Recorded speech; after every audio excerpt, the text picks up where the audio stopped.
Kaya katabunan natin ito dahil parang kundi tatay dito o parang kay Vicky sa lahat.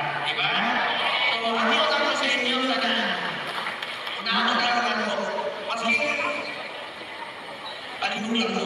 Unahan ko by number. Kaya unahan ako kaya hindi gusto sa inyo. Tabaran ako. Isa din ako gano. O dito siya pagtungkuri para o dito nagkakata o dako. Sige, nagpapupos siya yung namimilit. Pagpunod ng dito na tumaklobi ng pagpunod. Alam mo si tatay dito, wala na siya sa mission na yung presidente. Pero yung panahon yun, kailangan siya ng Pilipino. Gibukan siya ang trabaho. Ginawa niya po ang kanyang trabaho para sa Pilipino. Diba? Sinakripisyo niya.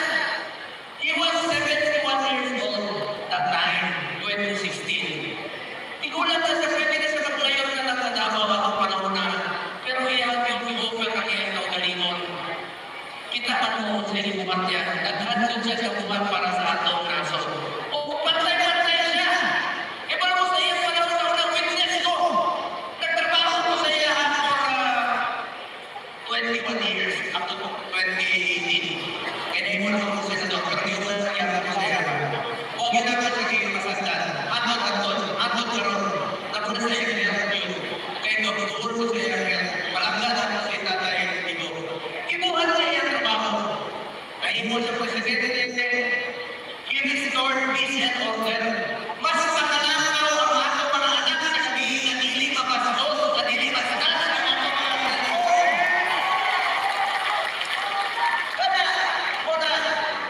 Kita kasi ang sakripisyo. Kaya sila TV Bundok, sige pamagos, sige balik-balik ng Davao. Nagbayad lang ito siya as mayor sa Davao na. Pero sige pamagos, kanta sila ng takbo. Nagpugos ng November 23, nagpagauna-una ni tatay dito kung inagat sa kahimong siya presidente. And the rest is history. So, kaya si TV, private na siya, naibong abogado, naibong board of director, sa factor, kung asset din siya, naibong Senator Bryce, kaya talented. Para makanato, Governor Luis, Atty. Dini Solo! Ikalawa, ang iyong ako magaling partner. Kung parang yung business Senado natin, kaya ako nire-galing ko. Kasi, halos pareho yung ugat na yan, kapag mga taga-Mindanao, palaglaman ninyo, panahangin sa inyo, ang iyong ko sa inyo, nakabahan ka na rin. Sa lahat mo na nakikinig sa buong Pilipinas, tulungan rin mo natin ito si Senator Pagloque. Hindi po magiging successful ang administration ng Pangulong Duterte kundi dahil si Senator Pagloque. Ako ganyan partner Senator, dapat may kapyanin mo rin kapit kastorya mo rin sa kilin mo. O pareho ang direksyon. Kalambuhan sa kanan, pagkatabang sa mga pobre. Pag tinanong kayo ni Senator Pagloque, patulungan na ako, Senator Pagloque, tinanong ko sa ang tabanan, number 22. Naliman tayo na may naman. Yan. Laro tayo. Ayan kayo. Ayan kayo. Abigay na kasi si Senator Pagloque. Abigay na si Senator Pagloque. Nagkakabait sa mga rin. Ay, nag-iwan. O, ikatulo. Isa ba ikatulo nila? Yan na naman. Ako, pananaulahin na lang. Kaya ako i-explain sa inyo kung saan ako nagbuhat ng trabaho para sa Pilipino. Kung saan ako mag-intervisyo ka ninyo. So, ano ako sa inyo? Tabahan ako din. Ako isa sa Bisaya na pagdating niyo, taga-Mindanao ko taga-Davao. Pero naghahanap ko rin sa Batangas, Rizolo, o naghahanap ko pa rin kay Panginoon ko sa Iloilo. Naka-Ilong ko rin. Ilong ko pa rin. Ilong ko pa rin. Ikaw ko rin. Ilong ko, ikaw sa daw. Kaya tawag sa inyo Ilong ko. Ang pangalan ko. Karoon ka na sa Ilong ko po rin. Siya ay representative sa Marilolo. Taga-Bacolod din siya, taga-Negros Occidental. Abogado po din siya na Hingog Commissioner sa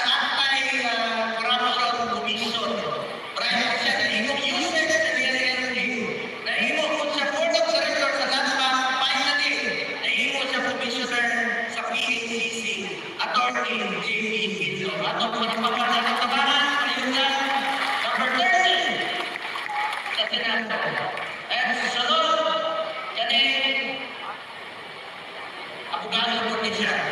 O rin siya representative sa atong mga kaisunan Ilocano. Siya sa chairman niya, secretary po din siya, cabinet secretary na ito. Prime po din. Tugay na din ang trabaho kay former President Henry sa una. Abogado, kamiyan anak, vice governor ng Pangasinan.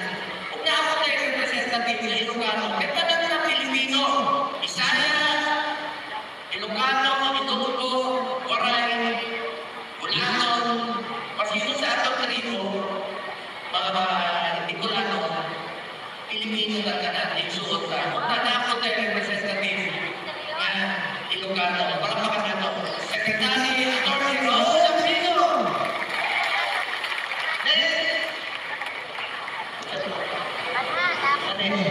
Prime Minister, ako na siyang kaupan, kasama ko po sa Commission of Appointments. Ito po yung body, 12 na sila sa Kongreso, 12 po sa Senado. Kami na ang nagpupirma pag nai-appoint ang Presidente ng Colonel, to General, Lieutenant Colonel, to Colonel, to Ambassador, to mga Secretary, o mga constitutional body. Ako ipupirma. Buwagi din ang Prime Minister, asset din siya sa Senado. Kung isa pa din siya, gusto yun na ako makaupan sa Senado. Kabahan ako, palibog ang Prime tayo nila. Huwag yun okay ang Pilipino, papaka-Prime natin naman.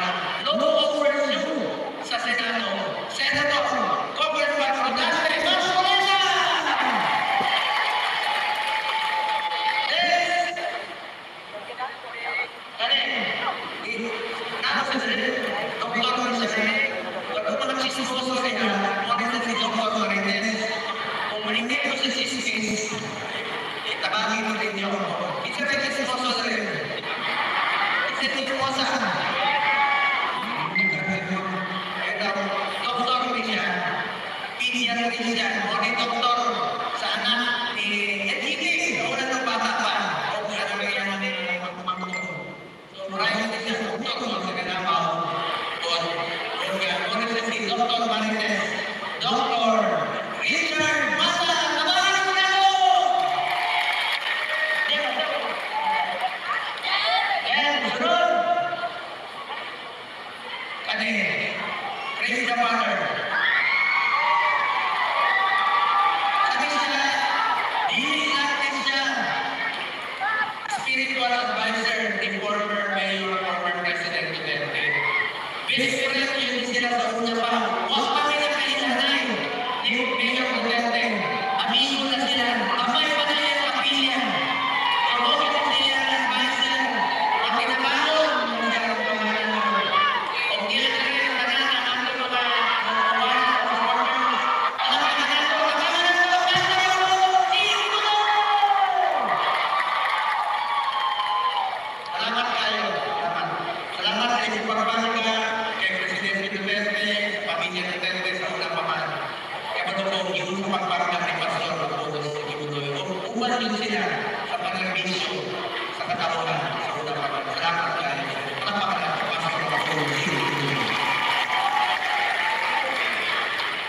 Sunod, kanin, Prime Minister, kaya nag-serve siya as Executive Secretary. Pasapot, Leaders President ka. Prime Minister, asset Minister. Oh, deserving kaya siya ang mahihong senador.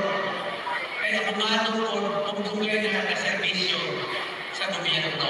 Kabisado na niya kanan. So, atong labanan, ayaw ko sa inyo, taga Manila and sa Quezon City, dako, nabarang ko din sa Senado, atong labanan, Attorney Senator Vic Rodriguez! Last but not the least, mga akong amigo, sikat na siya. Kinsa may kita sa inyo sa salida ni Felix Salvador. Si Felix Salvador, bata pa ko, ay hindi na ako siya sa salida. Bata pa lang po ako, 7 years old pa ako, kamoy pa yung sinihan. Napapanood ko lang po si Felix Salvador. Kaya sabi niya, 2 minutes ka lang daw. Uwi niya ko, bye-bye.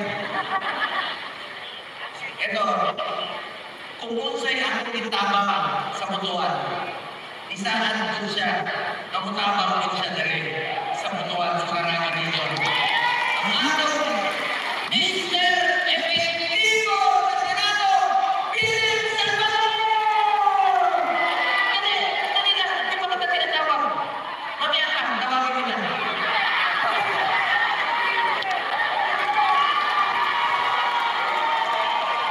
Philip ako? Wala si Ma! Alam mo si Philip Salvador, 71 years old na yan. Pero may asin pa yan. Sus, kahapon na po ba rin? Purting paningutang. Ako na si Bukan. May asin pa. Pero, mapapamahal at saka, matulungin niya. Ang importante, hindi lang ang lista. Ang importante, marunong tumulong sa ating mga kababayan.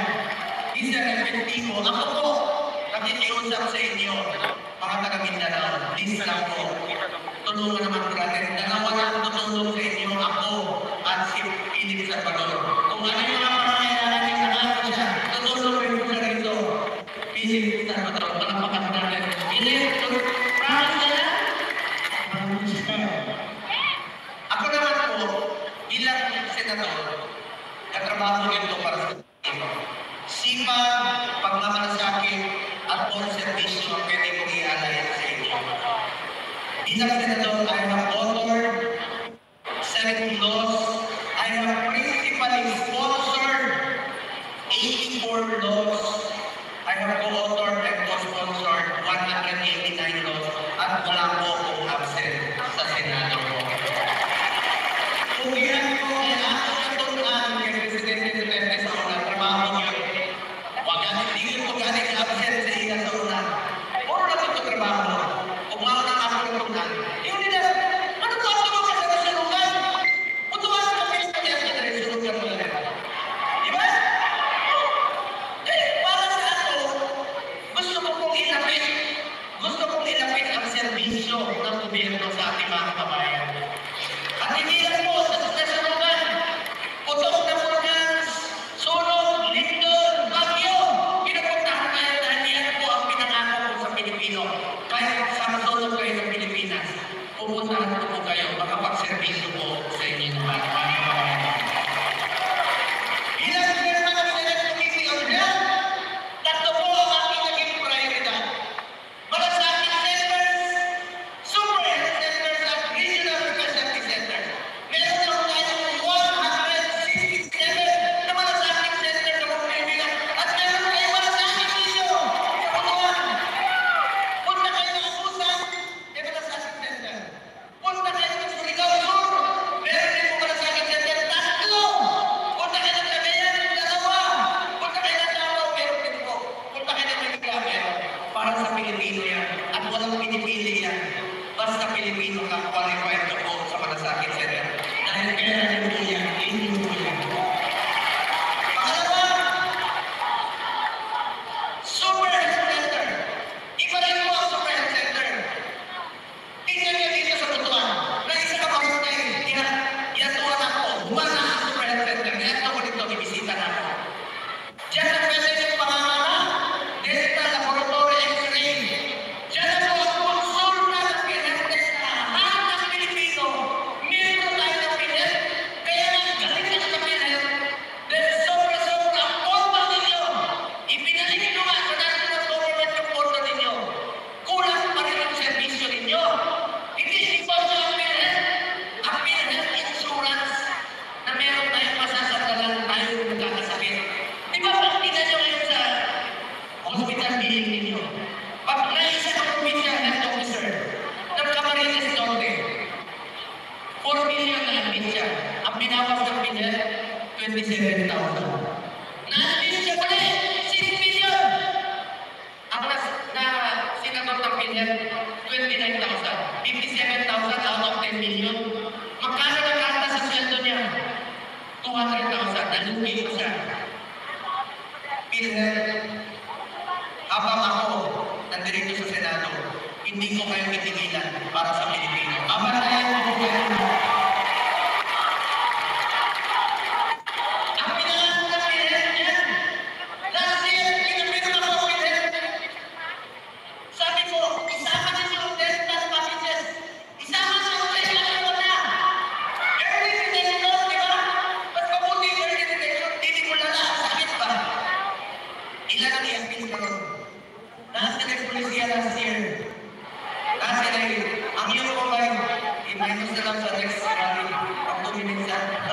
Okay.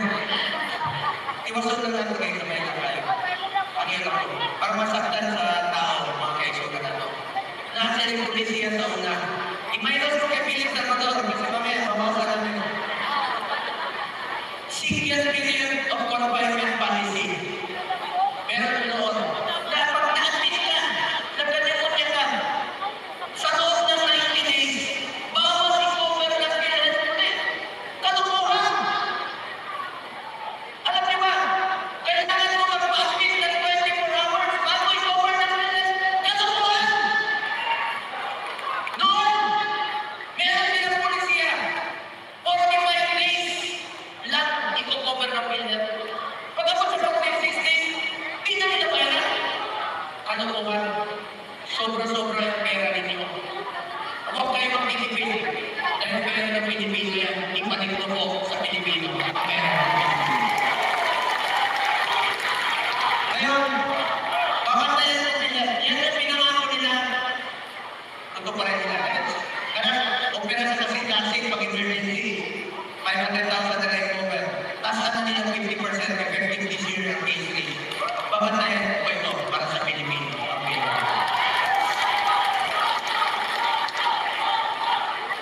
Pag nabunggo ako, pwede sila. Sino po? Salamat na. I love you all.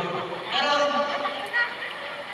super health center. Magkakaroon po ng mahigit 700 na super health center sa buong Pilipinas. Ang Pilipinas sa Tutuan, ang Tutuan na super health center, ang Tutuan na super health center. Tanaw na ba? Ayan! Ayan yan! Sa una, 2 oras ang biyahe. Sa Buntis, panganak sa bangka. Sa tricycle. Karoon na sila super health center sa Batangas Tingloy. Nana sila super health center. Kaya Cebu! Sa South Cotabato. Indigenous people, I feel, I miss. Tanaw so, ang Buntis ito, nanganak, pag-abot na ako, nanganak na. Limay kaya kapitan. Sabi ng kapitan, Sir, pangalanan namin sa iyo itong bata. Dahil bago ka dumating, pinanganak na yung bata. Pagtingin ko sa bata, babae. Sabi ko, paano mo pangalanan na lalaki ako? Sabi niya, Sir, hindi problema yan. Pangalanan namin ito ng Bongga. Ang nangyayari po sa pagsiservisyo ko, true life story. Hindi po ako politiko. Hindi po ako nangangako. Gagawin ko lang po ang aking trabaho para sa ating mga pamilya.